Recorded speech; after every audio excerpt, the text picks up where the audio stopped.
Abych se vrátil k těm džínám.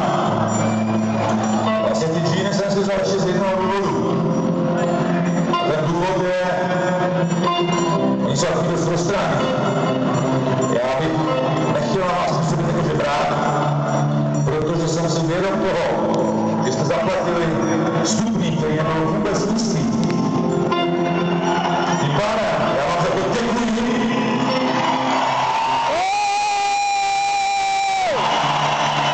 Protože tyto kalhoty, tato rozstraní, budeme velmi brzo nosit úplně všichni. Já možná díky vám nebudu nosit o za měsíc později, i když nemyslím si, protože i já jsem bance, tam je napsáno zavřeno, vaše konto neexistuje. Takže z toho mám velký strach. A proto jsem si je vzal, aby jsme se zvítali, že budeme všichni jako žebráci.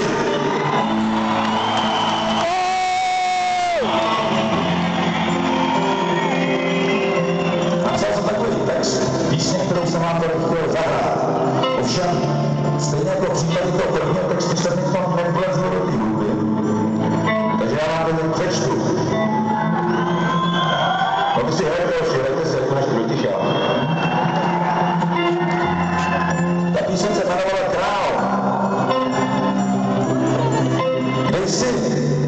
A to je vzkaz všem politikům.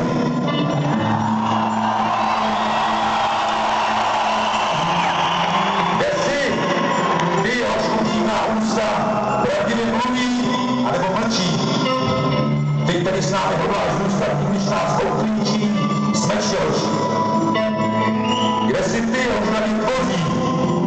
Umějí na zem snášet zámky vzdušné, ty, hož srdcech nám láskou hodí, který nás provedeš přes časy kručné.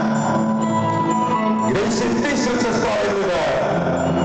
Jež zákon,